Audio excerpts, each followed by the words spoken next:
A modo de introducción es importante mencionar algunas cosas para que nos ubiquemos mejor y de alguna manera no podamos introducirnos, ¿no?, a lo que está ocurriendo, a pesar de que ya van más de 2000 años que se escribió esta carta.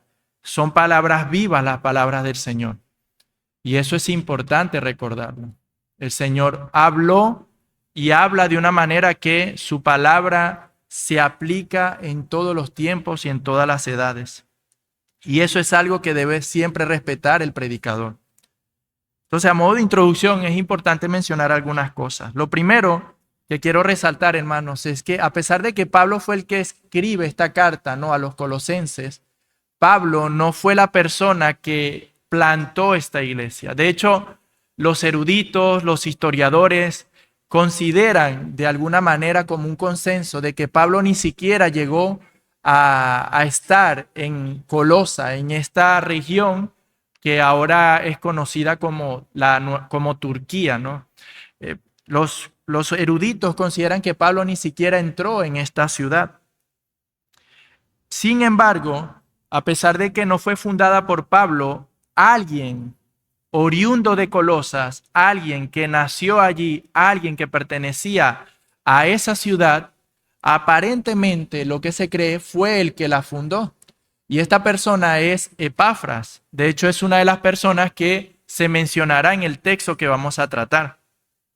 Epafras, siendo natal de aquí de Colosa, natal de esta ciudad, el apóstol enfatiza en uno de los textos que vamos a mencionar hoy y vamos a exponer, enfatiza que por la predicación del evangelio de Epafras, la iglesia de los colosenses conoció el evangelio y ocurrió un fruto de conversión y Dios levantó un pueblo allí de en medio de muertos.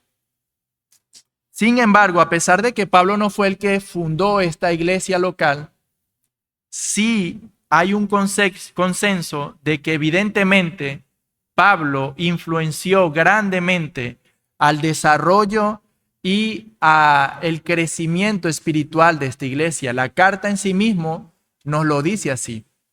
Sin embargo, hay cosas que es importante mencionar. La manera en la que Pablo influenció, se cree, esta iglesia fue desde Éfeso, entre el año 53 y 55, mientras que Pablo estuvo allí dando clases en una escuela llamada la Escuela de Tirano. Esto ustedes lo pueden encontrar y leer todo esto en Hechos 19, del 1 al 10, si quieren contrastarlo. Mientras que Pablo estaba allí, lo que se considera es que Éfeso, que estaba cerca a Colosa, y debido a que era una ciudad importante, muchas personas de Colosa iban allí y eran instruidos, enseñados en el evangelio por el apóstol Pablo. Lo que se cree es que Epafras fue una de esas personas y luego Dios lo movió para llevar el evangelio entre sus conciudadanos. Entonces, hermanos, tenemos a un apóstol que a lo mejor no ha visto a ninguno de los miembros de esta iglesia, pero sin duda es un apóstol que ama profundamente en el Señor y en el Espíritu a estos hermanos. Tanto así de que a pesar de que él no tiene ningún contacto personal, él decide escribir esta carta, puesto que alrededor de unos 7 años después de que Pablo ejerce un ministerio en Éfeso, 7 años después de esto, Epafras llega allí a Colosa, predica el evangelio y después de un tiempo, aparentemente, Epafras se ve en la obligación de ir a Pablo, de ir al apóstol para hacerle saber la circunstancia, la situación en la que se encuentra la iglesia, a los colosenses, para darle a entender o darle a conocer que la iglesia, el estado espiritual de la iglesia y también de algunos problemas que la misma está enfrentándose.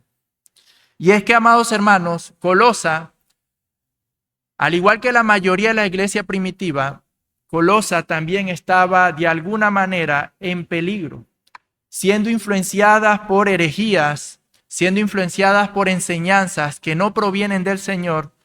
Colosa estaba siendo de alguna manera influenciada por lo que la mayoría de los eruditos considera es el gnosticismo.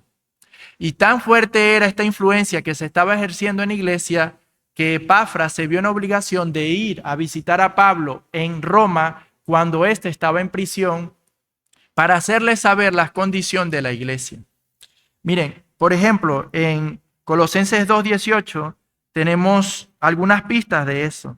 Nadie os defraude de vuestro premio, deleitándose en la humillación de sí mismo y en la adoración de los ángeles, basándose en las visiones que ha visto, hinchado sin causa por su mente carnal.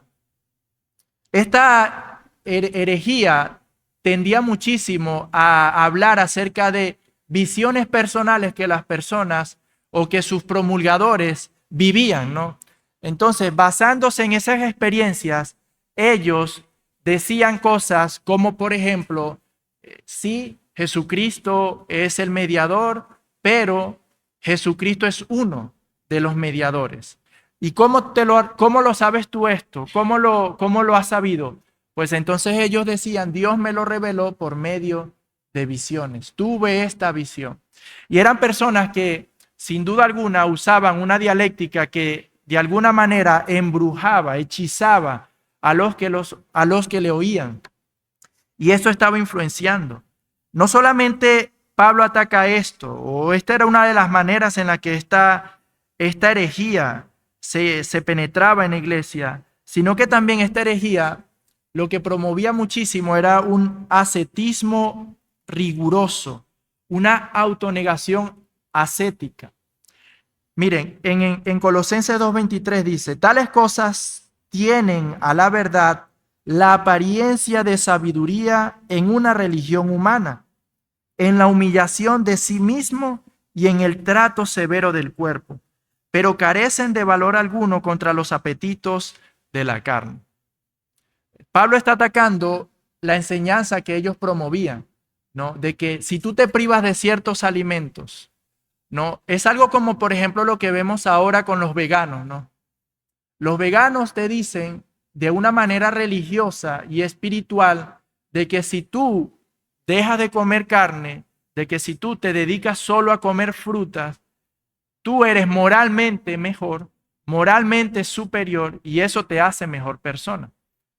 Eso es lo que realmente uno escucha en aquellos que promueven este tipo de ideología. Terminan de alguna manera espiritualizando esto que puede ser una mera decisión personal de alguien, lo terminan espiritualizando.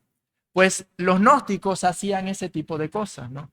Si tú, por ejemplo, tratas severamente a tu cuerpo, pensando que tratando severamente a tu cuerpo, así tú lo vas a anular de que el cuerpo de alguna manera reaccione, ¿no? A aquellos afectos, deseos, anhelos, pasiones que hay naturalmente en él.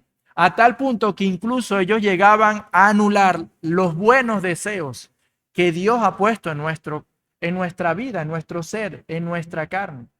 Ellos llegan a anular cosas como incluso las relaciones sexuales y las llegan a considerar como algo carnal de este mundo malo y que solamente lo que hace es corromper al hombre. Entonces, por eso Pablo escribe estas palabras. Ahora, antes de llegar a este punto, antes de tratar todas estas herejías, y a pesar de que aparentemente el texto que vamos a tratar no tiene mucha relación con lo que hemos visto en el contexto de la carta, Pablo primeramente decide expresar acción de gracias y hablar acerca de las buenas noticias que él ha escuchado de esta iglesia.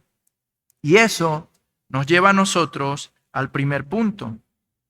Y lo he titulado Un testimonio que produce gratitud. En el versículo 3 nosotros leemos, damos gracias a Dios, el Padre de nuestro Señor Jesucristo, orando siempre por vosotros. Este es apenas el tercer versículo de esta carta. Los dos primeros, Pablo se presenta como apóstol del Señor Jesucristo, no por la voluntad de hombres, sino por la voluntad de Dios. Y también en su introducción breve, él afirma de que Timoteo también estaba con él en el momento en el que él está redactando la carta.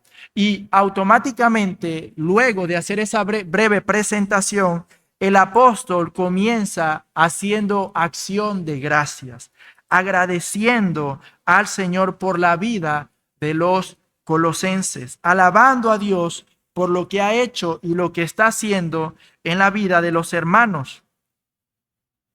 Esto es increíble del apóstol Pablo, hermano, porque Pablo, a pesar de que tiene delante de sí serios problemas y de que a lo mejor muchos hermanos estaban coqueteando y simpatizando con este tipo de enseñanzas heréticas, Pablo siempre encuentra un motivo por el cual agradecer al Señor. Pablo siempre encuentra un motivo por el cual alabar a Dios, dar gracias al Señor. Siempre lo encuentra. Incluso cuando él escribe la carta a los Corintios, una de las iglesias con más problemas, una de las iglesias con más divisiones, aparentemente a la luz de lo que tenemos nosotros en las Sagradas Escrituras, Pablo incluso a esa iglesia, antes de exhortarles, reprenderles, él decide dar gracias a Dios por la vida de ellos. A veces nosotros nos enfocamos demasiado en lo que la iglesia no tiene o en los problemas que la iglesia tiene y pasamos por alto completamente las bondades y maravillas que Dios hace en medio nuestro. Y eso, amados hermanos, es peligroso. Eso, amados hermanos, trae al corazón de la iglesia, a la vida y a la nutrición misma de la iglesia, trae quejas, murmuraciones. Pero en donde reina la gratitud al Señor nuestro Dios, no hay lugar, amados hermanos, para este tipo de actitudes. No hay lugar, amados hermanos, para las quejas. A veces es lamentable, pero nosotros nos parecemos muchísimo al pueblo que Dios sacó de la esclavitud de Egipto. Ese pueblo que Él describe como un pueblo de dura cerviz y un pueblo que siempre se queja contra Él. Un pueblo murmurador. Ese pueblo que decía cosas como, por ejemplo, mejor estábamos en Egipto porque allí teníamos cebollas, allí teníamos algarrobas, estaban en esclavitud, hermano. Un pueblo que no merece nada en lo absoluto. Y ese pueblo por todo y por nada se quejó delante del Señor. Pablo en su corazón sabe eso. Pablo sabe de que siempre hay motivos por los cuales primero dar gracias a Dios. Sea cual sea la circunstancia en la cual esté atravesando él personalmente, sea cual sea la circunstancia que esté atravesando la iglesia, el apóstol Pablo siempre tiene algo que agradecer. Pero es tremendo, ¿no, hermanos? El espíritu de queja que hay en medio nuestro últimamente, ¿no? Por ejemplo, si escuchamos un sermón, ¿no?, y preguntamos, ¿qué te pareció el sermón? Es muy probable que lo primero que venga a nuestro corazón, sinceramente, a veces es querer decir algo que detectamos que estaba mal. Un versículo mal explicado o repitió algo que ya había dicho anteriormente. Naturalmente, nuestra carne tiende a siempre expresar, señalar y agrandar las cosas malas que las demás personas tienen, los errores que se cometen. Y eso también pasa en medio de la iglesia. Hay personas que vienen a una iglesia y se les pregunta, ¿qué tal te pareció? ¿Cómo te has sentido? ¿Qué tal todo? Es la primera vez que vienes. Y las primeras conversaciones te dicen, no, sí, muy contento, gracias, gracias. Luego pasan un par de semanas más, vuelves a hablar con ellos, cuéntame de dónde vienes, qué tal te parece. Ah, vengo de esta iglesia. Ah, sí, ¿y qué tal te parece la transición? ¿Qué notas de diferente? No, nada. La verdad, estoy muy contento, todo bien. Luego, muchas personas han pasado así por caminando por fe. Pasan mucho tiempo, no las vuelves a ver en iglesia y como Barcelona, a pesar de que es grande, sigue siendo igual limitado, te lo terminas encontrando en la ciudad y le preguntas, oye, ¿qué pasó? No te vi más en iglesia. ¿Qué ocurrió? ¿Qué pasó? Cuéntame, ¿por qué no viniste más? ¿Estás congregando en otra iglesia? ¿Qué estás haciendo? Y entonces después de un rato comienza a salir la raíz de queja y de amargura que hay allí. Es que yo siento tu iglesia muy fría. Es que la alabanza no me pareció. Vale, ok, perfecto, pero dime, ¿qué te agradó? Algo bueno debiste encontrar allí en medio nuestro. Algo que tú puedas señalar algo que te haya edificado. No, hermanos. Cuando tenemos en nuestro corazón, por nuestro orgullo, que las cosas se tienen que hacer y tienen que ser como yo pienso y yo digo, y no nos sometemos a lo que dice la Escritura, cómo debe ser la iglesia, cómo debe ser el pueblo de Dios, entonces nosotros imponemos nuestra tradición de iglesia, imponemos lo que nosotros consideramos debe ser la alabanza, la adoración, la predicación, todo, la apertura de un culto, todo lo imponemos y nunca vamos a poder ver algo que agradecer a Dios. Nunca. Y es tremendo porque no solamente esto está siendo de boca a boca, ¿no? Es algo que incluso está ocurriendo a nivel de redes sociales. Ahora se ha vuelto muy popular y muy famoso que cristianos inviten a no cristianos, pero que estuvieron un tiempo dentro de la iglesia, a que le digan qué te pareció la iglesia y a que hablen todas las malas cosas que tiene la iglesia, ¿no? Y titulan los podcasts como la iglesia me hizo 1000 cosas malas, pero Dios nunca me hizo nada mal. ¿No? Esas personas arrogantes y orgullosas que piensan que ellos son perfectos, pero no hay ni una iglesia que pueda llenar su estándar. Ese espíritu, amados hermanos, no es de Cristo. Esa actitud no es del Señor. Si nosotros no tenemos acción de gracias que dar al Señor por la iglesia, el problema está en nuestro corazón. De verdad te lo digo. Mira, yo he visitado otras denominaciones, he podido ir a otras iglesias que de alguna manera comparten principios con nosotros, doctrinas con nosotros. Y de verdad, amados hermanos, mira, cada iglesia es un mundo, en el sentido de que, pues, a algunos les gusta cantar 4 alabanzas, a otros 2, a otros les gusta 5 alabanzas. Pero yo algo que siempre le pido al Señor, Señor, ayúdame a disfrutar del pueblo que tú has redimido, Señor. A ver tu obrar allí. A no ir para allá y decir, me gusta más la predicación de nuestros pastores. Pero mira esta alabanza. No, Señor, siempre yo sé que hay algo que tú siempre, Señor, tienes que reformar de tu iglesia. Siempre, Señor. Pero ayúdame a ver tu poder, a ver la generosidad de los hermanos, el amor de los hermanos, el buen trato, a ver la armonía que hay en la iglesia, a apreciar, Señor, las verdades que salen de la palabra. Ayúdame a ser grato, Señor, contigo. Y nosotros, amados hermanos, debemos batallar para que nuestro corazón esté lleno de gratitud, porque razones muchas nos ha dado el Señor. Solo tenemos que empezar a ver cómo Dios está obrando en medio nuestro. Y también imitar al apóstol Pablo, ¿no? Si alguien tenía que quejarse de la iglesia, era él. Este hombre se dio completamente, se entregó plenamente, a tal punto que dio su vida por la iglesia. Este hombre no conocía otra cosa más que someterse a sufrimientos por el bienestar de la iglesia.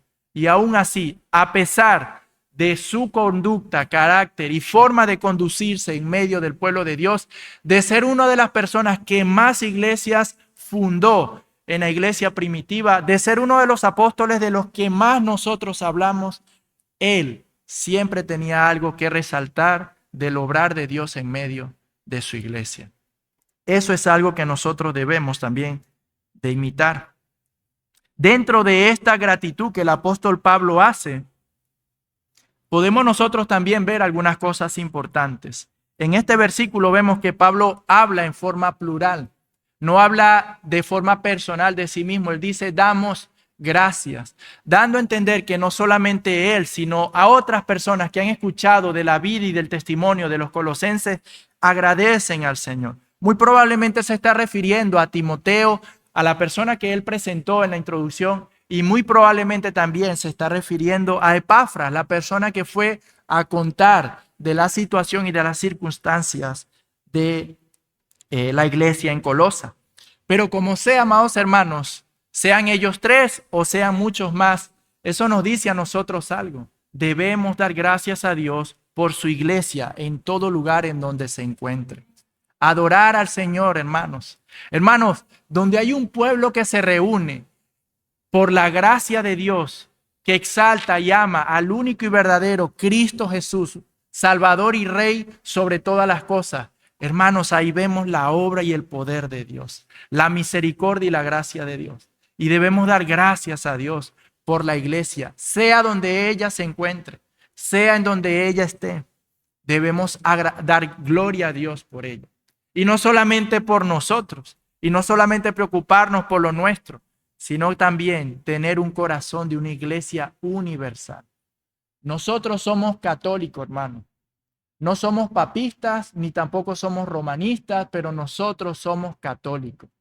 Yo creo que aquí hay una iglesia reunida, redimida por el pueblo de Dios. Pero yo también creo que en la IEG hay una iglesia también reunida, redimida por la sangre de Cristo. Yo creo que también que hay pueblo de Dios en Venezuela, en Colombia y en todas partes de Europa.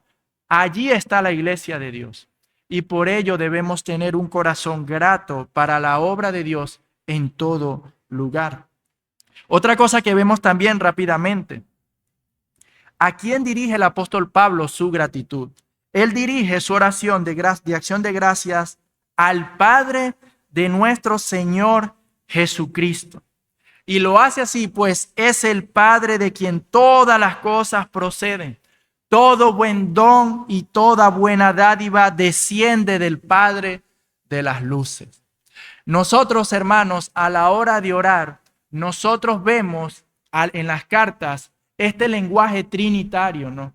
Vemos que siempre los apóstoles enfatizan de que a quien debemos darle gracias, adoración, de quien proceden todas las cosas, es el Padre de nuestro Señor Jesucristo, la primera persona de la Trinidad. Él es la causa no causada. Él es el principio de los principios. Él es el que engendró eternamente al Hijo.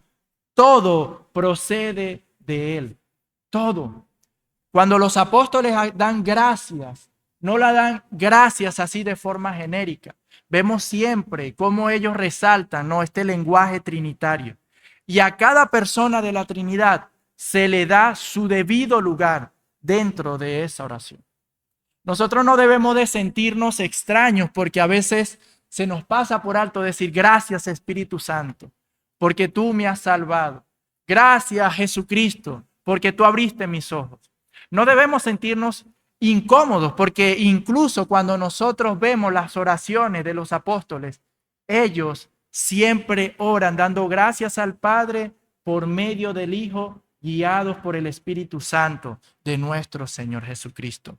Y esto nos enseña algo muy importante en esta gratitud. Nosotros somos una iglesia trinitaria. Eso es un fundamento no negociable de nuestra fe. Ese es un fundamento que nosotros no podemos para nada y en lo absoluto negociar con nadie.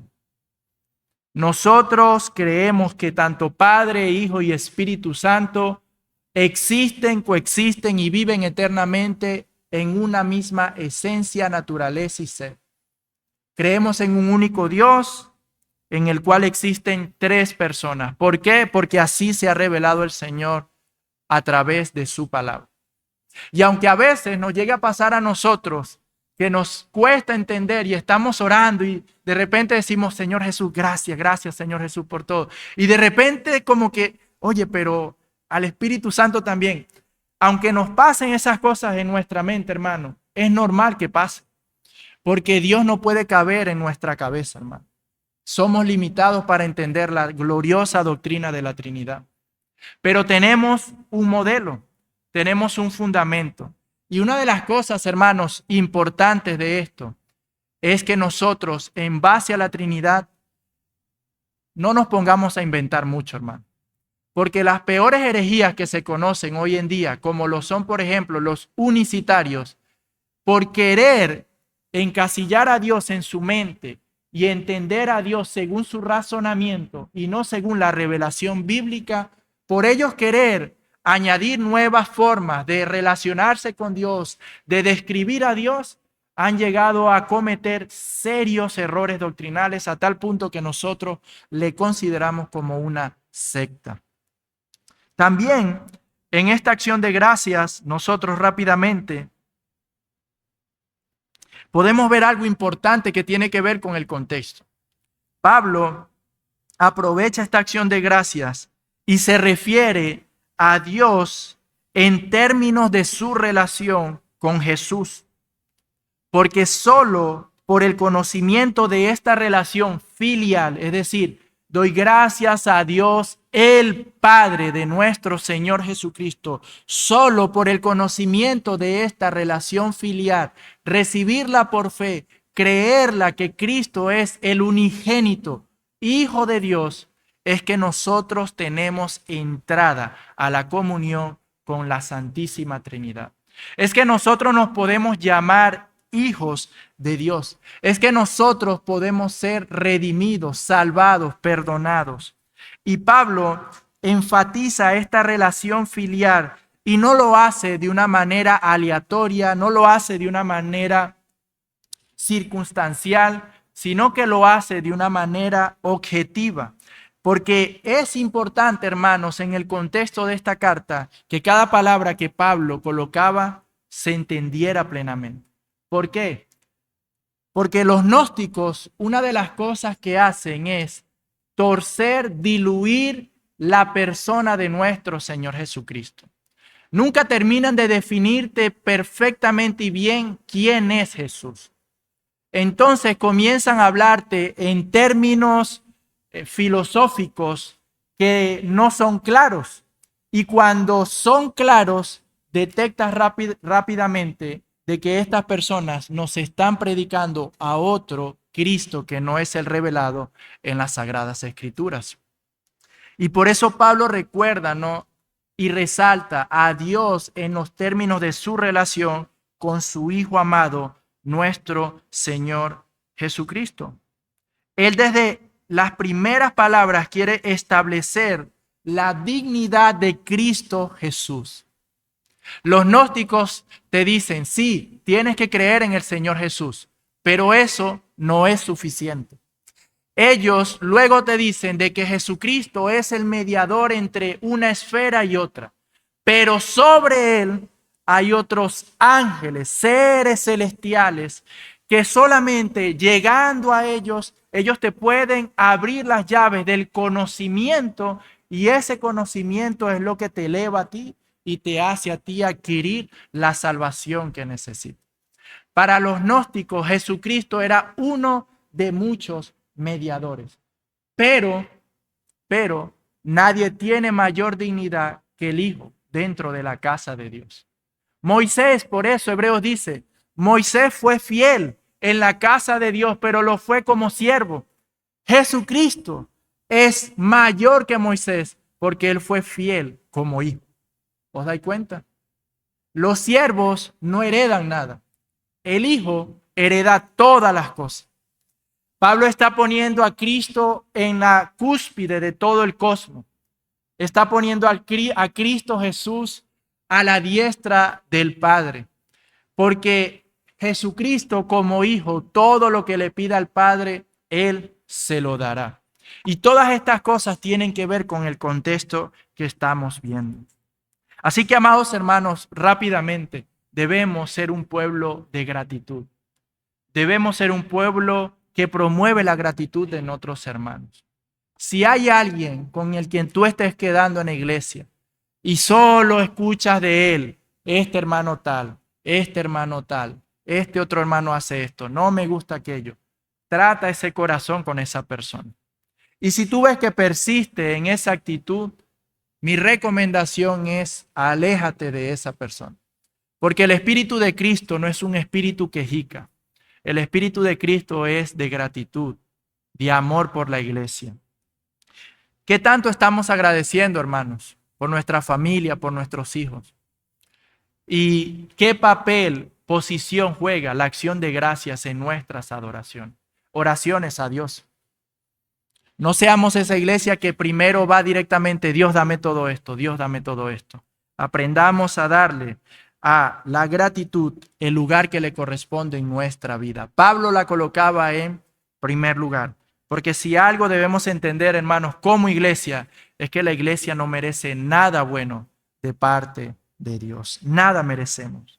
Ahora, Pablo en el primer punto agradece a Dios, el Padre de nuestro Señor Jesucristo. Ahora, en el segundo punto, nos va a describir las razones, las características por las cuales Él da gracias a Dios por el testimonio de los colosenses. Versículos 4 y 5 dice: al oír de vuestra fe en Cristo Jesús y del amor que tenéis por todos los santos, a causa de la esperanza reservada para vosotros en los cielos. Pablo da gracias a Dios, el Padre de nuestro Señor Jesucristo, al oír, escucha, de la fe que ellos tienen en nuestro Señor Jesucristo, del amor que tienen por todos los santos y de la esperanza que ellos tienen reservada en los cielos. Lo primero que Pablo distingue del testimonio de los colosenses es que esta congregación está llena de fe, llena de amor y llena de esperanza. Estas, hermanos, son las tres virtudes que caracterizan al pueblo de Dios. Todo lugar en donde se encuentre la iglesia de Dios es un pueblo lleno de fe, lleno de amor y lleno de esperanza. De esa manera debe la sociedad conocer a la iglesia de Cristo. Una iglesia que camina y vive por fe. Fíjate que Pablo no resalta, las alabanzas. Pablo no resalta los cánticos de ellos. Pablo no resalta un montón de cosas que en nuestro contexto se resaltan más que cualquier otra cosa en una iglesia local. Lo primero que hace que una persona se quede encaminando por fe es la predicación de la palabra de Dios. Digamos que la mayor motivación por la cual la mayoría de las personas deciden permanecer encaminando por fe. Y gloria a Dios por eso. Pero también la primera razón por la cual muchas personas no quieren congregar y se van de caminando por fe es porque la alabanza no les llena. Es porque la alabanza es muy insípida para ellos. No hay luces, no hay una administración. Y lo primero que le choca a las personas es eso. Quiero que algo me mueva. Quiero que algo impulse mi corazón. Quiero sentir el gozo de Dios. Porque realmente cuando tú preparas un teatro, un show de esa manera, es evidente, hermano, que tus emociones se van a mover. De hecho, están realizados los púlpitos, por llamarlo de alguna manera, están realizados en muchas iglesias carismáticas con ese propósito, de que tú te sientas cómodo, bien, de que las luces, la forma en la que la persona ministra el corazón, mueva tu corazón. Entonces tenemos siempre este dos tipos de personas. Siempre hay aquella persona que se va por eso. Pero lo que más Pablo resalta de la iglesia de Cristo es estas tres virtudes: fe, amor y esperanza. Es tremendo, hermano, que nuestro tiempo estemos así como iglesia. Que en lugar de estar viendo, quiero ver la fe de este pueblo de Dios. Quiero ver el amor del Señor en acción en medio de ellos. Quiero ver cómo esta gente tiene esperanza en medio de la dificultad y resaltar esas virtudes que fueron las que trastornaron el primer siglo. Una Roma pagana que a la sociedad, al hombre, la mujer, no le valía nada. Una Roma pagana en donde abrazaba el politeísmo, en donde se permitía todo tipo de atrocidades. Lo que trastornó a esa sociedad fue que ellos veían un pueblo lleno de fe, de amor y de esperanza. Eso es lo que nosotros debemos de procurar reflejar como iglesia. Cuando alguien piense en la iglesia evangélica, cuando alguien piense en la iglesia reformada, cuando alguien piense en el pueblo de Dios, cuando alguien piensa en ti, piensa en que eres un hombre de fe, una mujer llena de amor, piensas que estás lleno de esperanza. ¿Qué piensan de ti? ¿Qué refleja tu carácter, tu actitud, tu forma de hablar? ¿Reflejan que eres eso? ¿Reflejas que tienes fe, amor y esperanza.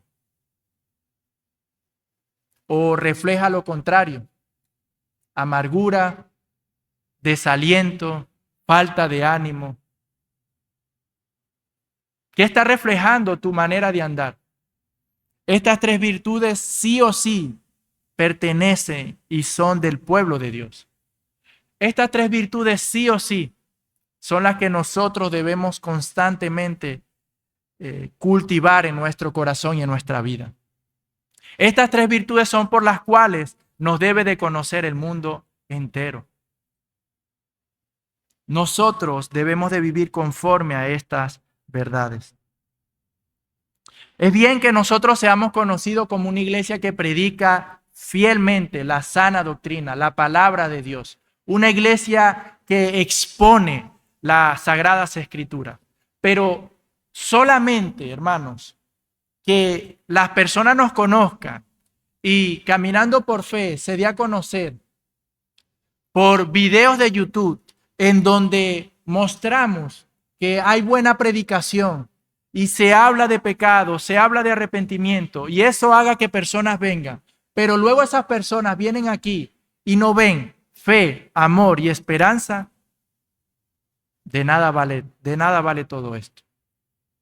Solamente seríamos una especie de careta de cara a las personas de afuera. Pero si la persona viene y no ve un reflejo de la predicación en nuestra vida en estas tres virtudes, entonces debemos arrepentirnos. Y debemos acudir al Señor para que el Señor nos revista de estas virtudes, que son un reflejo del carácter de nuestro Señor Jesucristo. Nuestro Señor Jesucristo vivió por fe, nuestro Señor Jesucristo vivió en amor y nuestro Señor Jesucristo vivió en esperanza. Tanto era la esperanza de nuestro Señor Jesucristo que dice la Escritura que Él puso su mirada en la recompensa más allá del sufrimiento que Él iba a padecer en la cruz del Calvario. Tanta era la esperanza de nuestro Señor de que Él voluntariamente aceptó que la copa de la ira de Dios sea derramada sobre Él y soportó tremenda hostilidad de los hombres. Porque Él es la esperanza misma encarnada. Él es tan poderoso que de cualquier cosa Él puede hacer, incluso de las piedras, le nazcan hijos a Abraham. Ese es el Dios al que nosotros servimos. Y ese es el carácter de nuestro Señor Jesús. Y es el carácter que debemos nosotros procurar y reflejar. Pablo resalta las virtudes de esta iglesia que tienen que ver con su carácter y con su conducta. La piedad, hermanos, es fundamental para el creyente. La piedad, amados hermanos, es esencial. La santidad es algo que debe de caracterizar a la iglesia. Y una iglesia que anda en santidad es una iglesia que anda en fe, amor y esperanza. Esa es la iglesia de Dios. Ahora vamos brevemente a ver lo que significan estas palabras de una forma más profunda. La primera virtud que Pablo resalta de ellos es la fe. Esto en el griego original significa o es la palabra pisti. Y esta palabra significa fe propiamente, pero también significa fidelidad, fieles. Pero algunas personas lo explican como lo siguiente. Lo explican como la capacidad de Dios de persuadir o el instrumento que Dios usa para persuadir a los hombres hacia sí mismo y para persuadirlos a ver como bueno todo lo que Él ha dicho que lo es. La fe es la manera en la que Dios nos persuade y nos mueve a nosotros hacia Él. Es esa plena confianza, plena certeza de que nuestro Dios es nuestro Padre. Es una firme convicción de que somos de Él y de que Él es nuestro. Es una firme convicción de que el Señor existe, vive y reina por los siglos de los siglos. Es plena convicción, amados hermanos. Pablo veía la vida de los colosenses así. Eran hombres que no titubeaban a la hora de defender la fe. Eran hombres que no titubeaban a la hora de alzar la predicación de la verdad. Eran hombres que no titubeaban a la hora de decir el único Dios vivo y verdadero es este. Y presentaban al Dios Trino. Eran hombres de plena convicción, que cuando les decían, vamos a rendir culto a estos dioses, ellos decían, solo hay un Dios y solo a Él yo debo adorar. Eran hombres que vivían con plena certidumbre, certeza y convicción de que son el pueblo de Dios y de que solo a Dios deben adorar. Para mí, no, tal como la Escritura lo enfatiza, ¿no? En Hebreos 11:1, allí tenemos la definición por excelencia de esta palabra. Ahora bien, la fe es la certeza de lo que se espera, la convicción de lo que no se ve. ¿Ves? Ahora bien, la fe, hay dos palabras aquí, es la certeza de lo que se espera y la convicción de lo que no se ve.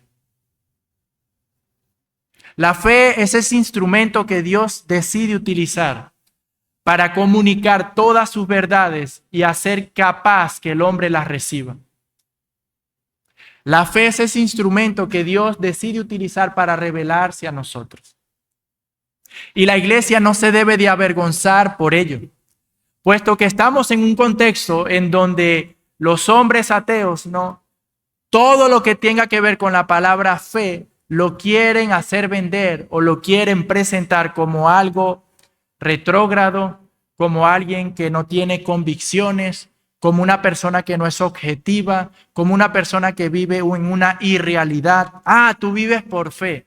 Dile, sí, yo vivo por fe. Y sin fe es imposible conocer y agradar a Dios. Ah, pero yo te voy a presentar, muéstrame todas las evidencias que tú quieras. Yo le creo a mi Señor. No, porque han descubierto tal cosa, esto y lo otro, para allí, para acá. Nadie me mueve de que Dios, yo soy de Dios y que Él es mi Dios. En un tiempo en donde se quiere hacer ver que decir soy un hombre de fe, no. Te quieren mostrar como una persona irracional. La iglesia de Dios no debe de avergonzarse de decir vivo por fe. No debemos de avergonzarnos de eso, hermano. Por fe andamos y no por vista, dice la Escritura.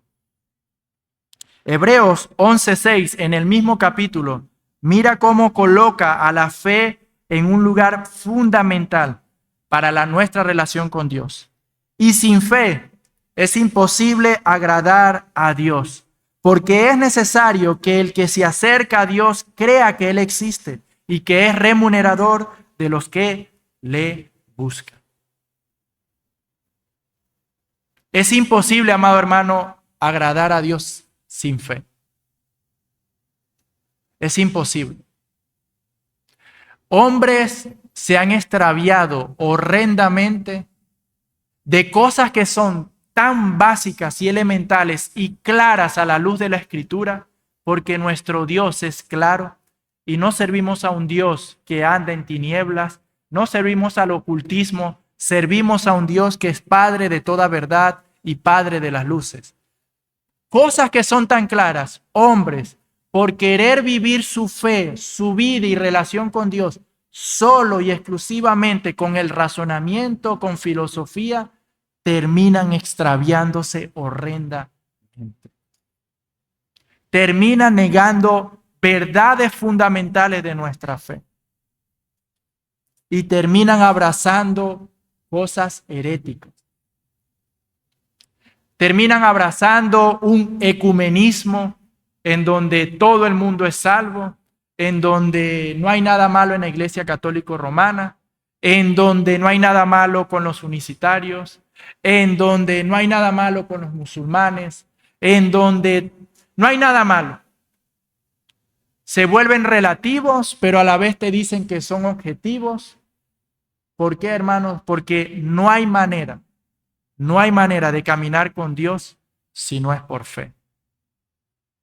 Ahora, fe es certeza, Fe es convicción de cosas que aún no tenemos ni hemos recibido y de cosas que aún no vemos, muchas de ellas. ¿Cómo yo creo en el Señor Jesucristo? No lo vi. Yo no vi su crucifixión, yo no vi su resurrección. Por fe lo creo. Mi Dios me ha dado suficientes razones, sí, para que tenga plena certeza y convicción de lo que Él ha dicho y de lo que Él hará. Y por eso le creo al Señor. Ahora, no debemos olvidar algo, hermanos. Miren, la fe es un regalo de Dios. Iglesia, que tú estés aquí es para que le des gloria, alabanza y adoración a Dios. Porque decir, tú eres el Cristo, el Hijo del Dios viviente, es algo que no te lo revela ni carne ni sangre. Es un don que Dios te da. Es un regalo de Dios. Eso debería aún más hacernos sentir honrados y bendecidos. De que Dios se haya placido, como dijo mi hermano Pascual cuando vino a Barcelona y vio toda la perdición que hay en Barcelona, dijo, wow, hermano, es tremendo, me dice. Yo creo que por nuestro alrededor pasaron miles de personas. Y es tremendo, hermano, que Dios haya decidido a ti y a mí solamente salvarnos de todos estos que están aquí. Wow, eso me conmovió tanto. Porque es un don de Dios, hermano, nuestra salvación. Y andar con Él y caminar con Él es un regalo que Él te ha dado. La fe yo no la puedo producir. La fe es algo que Dios nos da por su pura gracia. Así que da gloria al Señor, que andas por fe y no por vista. Da gloria al Señor, que crees en Él. Da gloria al Señor, que vives por fe y no te avergüences de ello. La segunda virtud que Pablo señala del testimonio de ellos es el amor. El amor. La palabra que él utiliza allí en el griego es ágape. Es decir, amados hermanos, no es cualquier amor. Es un amor sufrido, es amor incondicional, es un amor que viene dado de arriba. Es un amor que no puede experimentar naturalmente el hombre horizontalmente. Es un amor que tú no verás plenamente, jamás, ni siquiera en las relaciones más íntimas, más loables y hermosas como lo es el matrimonio. Es un amor que solamente nace, brota y viene de parte de Dios el Padre. Pablo dice que la iglesia disfruta, vive, comparte de ese glorioso amor. Es un amor que se fundamenta no en emociones, sentimientos, sino que se fundamenta en un pacto inamovible. Es un amor basado en fidelidad, entrega, compromiso. Ese es el amor de Dios. Y la iglesia disfruta de ese amor porque es un don del Señor. Mira, amados hermanos, algo que caracteriza a alguien que ha conocido al Señor Jesucristo es ama a la iglesia. Una persona podrá argumentar todo lo que quiera sobre temas teológicos, podrá explicar muy bien temas teológicos, pero en el momento en que esa persona me dice, yo no me congrego en ningún lado, yo vivo mi fe por las redes sociales, yo vivo mi fe haciendo apologética, yo no necesito a la iglesia, en ese mismo momento para mí esa persona no pertenece al pueblo de Dios. Porque no es fruto, amado hermano, no es un fruto que vemos a la luz de la Escritura. La iglesia ama a la iglesia porque Dios la redimió. No puede ser que alguien pueda vivir tranquilo, sin deseo de ver a los hermanos, sin deseo de estar por los hermanos, sin deseo de servir a los hermanos, sin deseo de visitar a los hermanos, sin deseo de hospedar a hermanos, ángeles, en su propia casa y en la congregación. Es una locura, hermano. No puede ser alguien que ha recibido el amor de Cristo, no puede ser que esa persona se mantenga indiferente hacia el amor hacia el prójimo. El que ama a Dios se termina reflejando horizontalmente. Ama a su prójimo. Y lo ama de esa manera, sacrificialmente incondicionalmente. Es un amor de pacto. Tú y yo somos hermanos, redimidos por la sangre del Cordero. Aunque me lastimes, hermano, yo te debo perdonar y te voy a perdonar y te voy a amar. Y vamos a procurar la paz, porque somos miembros de un mismo cuerpo. Somos miembros de la familia que está aquí en la tierra y una familia que es triunfante, que está allá en los cielos. Hermanos, algo que resalta el incrédulo cuando llega a una iglesia, le impacta a tal punto que algunos lo ven un poco incómodo y raro, es ¿por qué se abrazan tanto estas personas? ¿Por qué si no son de un mismo lugar, de una misma cultura, no tienen el mismo color de piel, no tienen el mismo estatus social? ¿Por qué se tratan todo de esa manera tan amorosa? ¿Cómo es que entre ellos no hay estas disputas, pleitos, divisiones, que si eres de izquierda, que si eres de derecha, que si no sé qué, que si no sé cuánto? ¿Cómo es que siempre están unidos? ¿Por qué desean estar tanto juntos? ¿Por qué? ¿Por qué a donde van siempre se tratan con amabilidad, con respeto? ¿Por qué donde van siempre yo los escucho lo que tú quieras, hermano? ¿Qué es eso? Ese es el amor del Señor, hermano, obrando en nosotros. Y de verdad yo doy gracias a Dios y alabo a mi Señor, porque el Señor me ha amado tanto a través de nuestra amada iglesia local Caminando por Fe. Lo veo de una manera tan increíble, ¿sabe? Tan increíble. Doy gracias a Dios por eso y que Dios haga todo en nosotros para que el amor de Cristo en nosotros crezca más y más, abunde más y más. En acciones de sacrificio, en acciones de servicio, en acciones incondicionales de amor. Que abunde más el amor del Señor reconciliando a personas que se han lastimado. Que abunde más el amor del Señor en medio nuestro, restaurando matrimonios. Que abunde más el amor del Señor entre nosotros, que cada uno se niegue a sí mismo y prefiera poner en primer lugar al otro. Que así cada día más abunde el amor del Señor. El amor del Señor es fundamental en la vida de la iglesia, es algo que la describe. Tanto así es tan fundamental el amor del Señor que el apóstol Pablo llegó a decir que todas las cosas dejarán de ser, pero el amor no. El amor nos acompañará ya en el reino de los cielos. Allí nos seguiremos amando, pero de una forma más plena y perfecta, en donde el pecado ya no lo va a arruinar. Pero, amado hermano, nosotros debemos promover el amor e incentivar el amor entre nosotros. Y mira cómo lo podemos hacer. Primera de Juan 4, 7 al 11 dice: Amados, amémonos unos a otros, porque el amor es de Dios. Todo aquel que ama es nacido de Dios y conoce a Dios. El que no ama no ha conocido a Dios, porque Dios es amor. En esto se mostró el amor de Dios para con nosotros, en que Dios envió a su Hijo unigénito al mundo, para que vivamos por Él.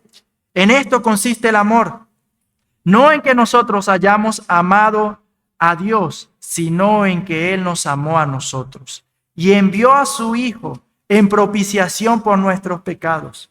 Amados, si Dios nos ha amado así, debemos también nosotros amarnos los unos a otros. Ven cómo para el apóstol Juan el amor de Dios manifestado y expresado en el Evangelio era el referente que la iglesia siempre debía de tener presente para promover el amor horizontal. Así como Dios nos amó, Él fue el primero en amarnos a nosotros. En esto consiste el amor, en que el Señor nos amó a nosotros primero. En esto consiste el amor, en que Él envió a su Hijo unigénito para que nos salvara a nosotros. Una iglesia que vive centrada en el Evangelio es una iglesia que vive llena de amor. No hay mayor expresión de amor que lo que hizo el Señor Jesucristo en la cruz del Calvario. Pablo lo dice en Romanos 5, tal cual, porque es muy fácil amar a todo aquel que te trata bien. Es muy fácil amar a aquella persona que te hace siempre lo bueno, que siempre está diciéndote sí, aquella persona que siempre te está apoyando y ayudando. Pero en esto se caracteriza el amor de Dios, en que siendo nosotros pecadores, Cristo murió por nosotros. ¿Os dais cuenta la diferencia, no? El amor del mundo es interesado. El amor de Dios es completamente desinteresado. No requirió Dios nada previamente de nosotros para amarnos de la manera que lo hizo en la cruz.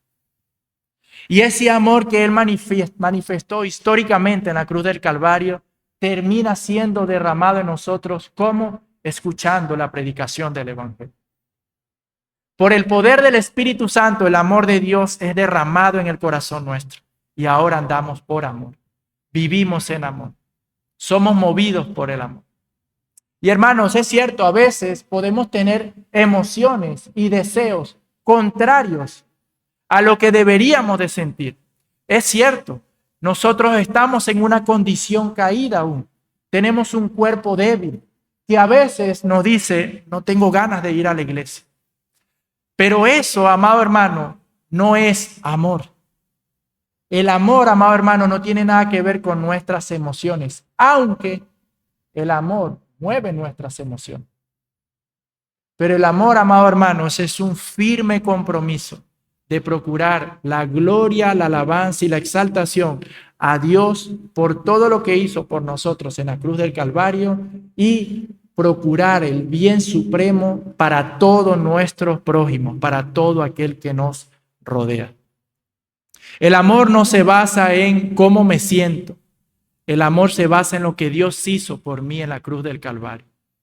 Y esa manifestación de amor es lo que debe de movilizar, es lo que debe de orquestar, es lo que debe de articular todo lo que la iglesia hace. Todo lo que la iglesia hace. En la medida en que meditemos en el amor de Dios, en las sagradas escrituras y en el poder del evangelio, en esa misma medida creceremos en amor.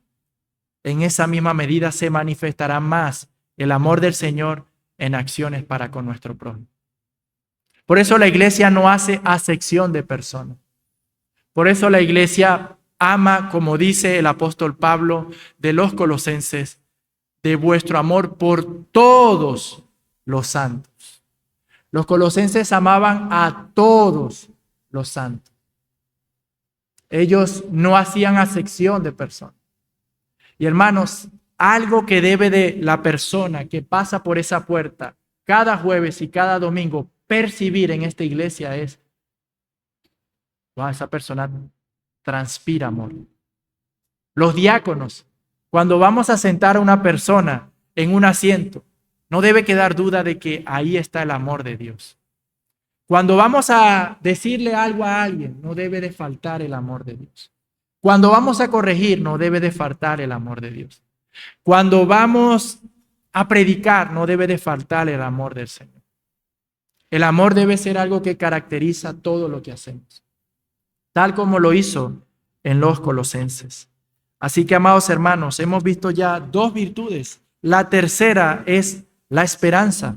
En el griego es la palabra elpis, y lo que significa es una expectativa de recibir algo con plena seguridad. No se refiere a un mero anhelo o deseo de algo que puede o no suceder.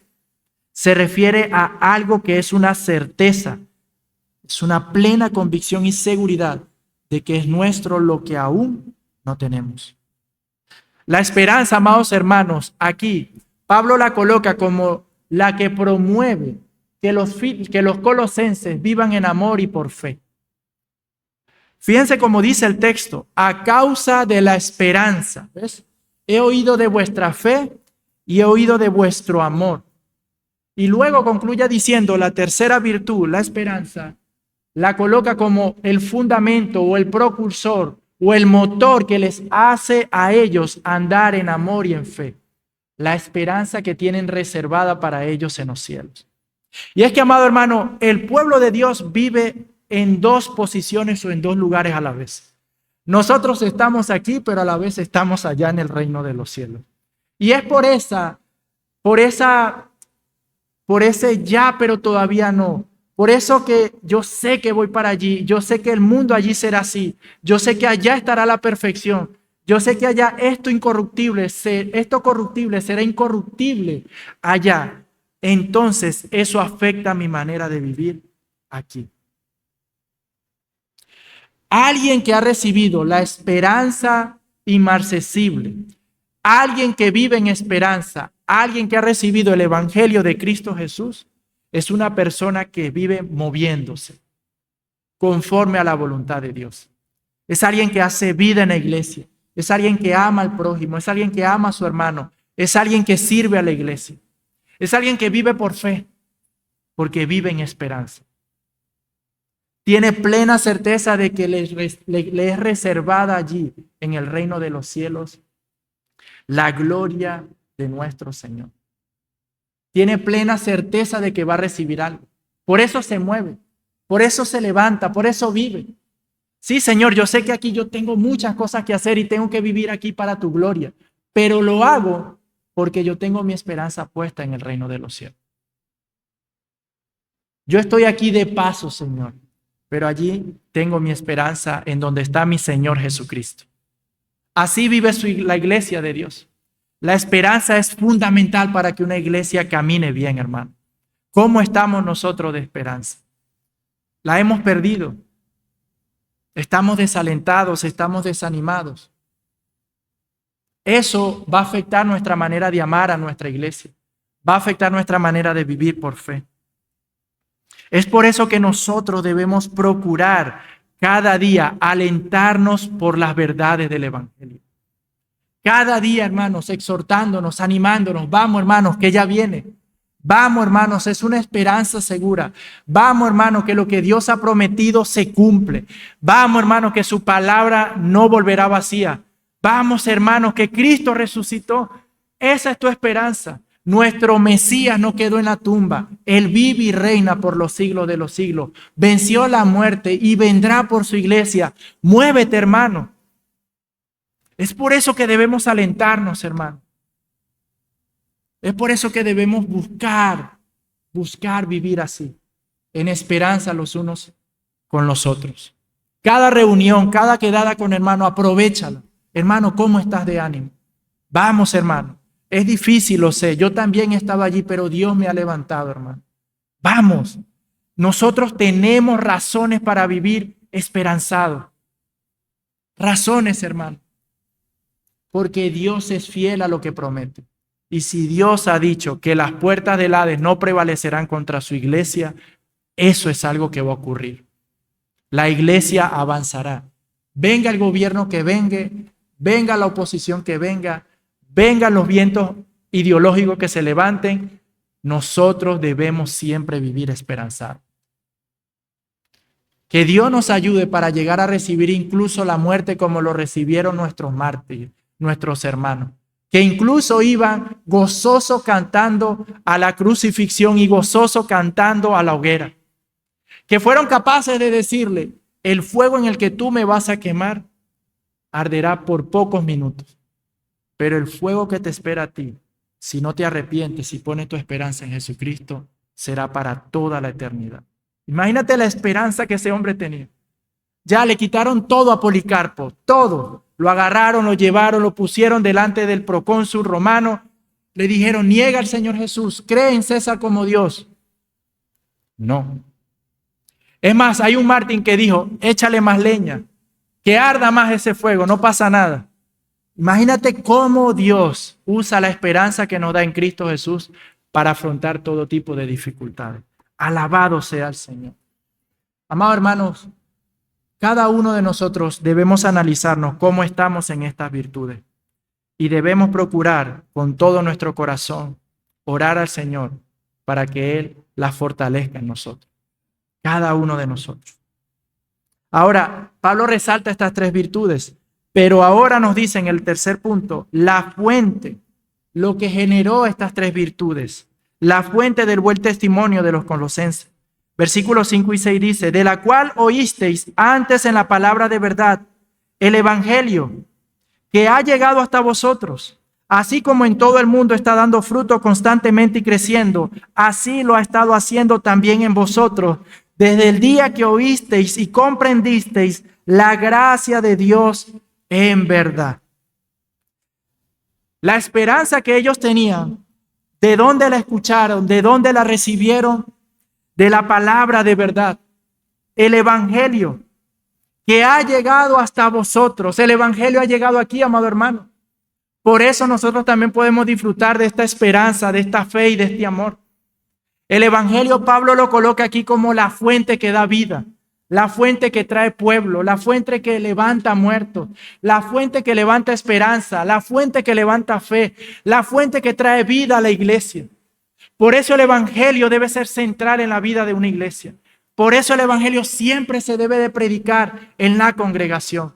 Porque es por el oír y el oír del evangelio de nuestro Señor Jesucristo que la iglesia vive constantemente creciendo, dando fruto. ¿Cuáles frutos? Fe, amor y esperanza, de forma resumida. Es por eso que el apóstol Pablo llega a decir cosas como: amo el evangelio. Imagínate, amo el evangelio. Hermano, uno ama personas, pero Pablo dice: amo el evangelio. Porque el evangelio, amado hermano, no es una mera filosofía, no es una mera conceptualización de cosas, es el poder de Dios. Pablo lo describe aquí como la palabra de verdad, aquello que es verdadero, aquello que describe la realidad del hombre tal cual como es, la realidad de Dios tal cual como es, la realidad de la vida tal cual como es. El evangelio es verdad. Es lo que describe las cosas tal como son. Eso significa la palabra allí en griego. Mira cómo Pablo utiliza esa nomenclatura para referirse al evangelio. Y el evangelio ha llegado a ellos. No llegó, amado hermano, por una visión, como le estaban diciendo los herejes. No llegó, amado hermano, por medio de un sueño. Llegó, amado hermanos, por el oír, de la cual oísteis. ¿Quién se los trajo? ¿Quién se los predicó? Ya lo veremos. Pero el evangelio llega, amado hermano, y donde llega el evangelio, produce vida, fruto. La persona no puede quedar igual, amado hermano. O se muerde los dientes de rabia, o es transformado por el poder del evangelio. Por eso el apóstol Pablo ama predicar el evangelio. Siempre el evangelio juega una parte central de su predicación. Mira cómo Pablo tiene una visión universal de lo que hace el evangelio. Así como en todo el mundo está dando fruto, el evangelio en donde se esté predicando, allí está dando fruto, amado hermano. Ha llegado a todo lugar y en todo lugar vemos vidas transformadas, vidas redimidas, vidas consagradas al Señor nuestro Dios. Amado hermano, estamos viendo la importancia del evangelio. Realmente estamos creyendo de corazón que el evangelio es suficiente. Realmente estamos confiando en él o le añadimos más cosas a esta predicación. ¿Qué estamos haciendo con el evangelio? Que Dios nos libre, amado hermano, de sacar el evangelio de la centralidad de la predicación. Constantemente. Ese fue el error que cometieron muchas denominaciones.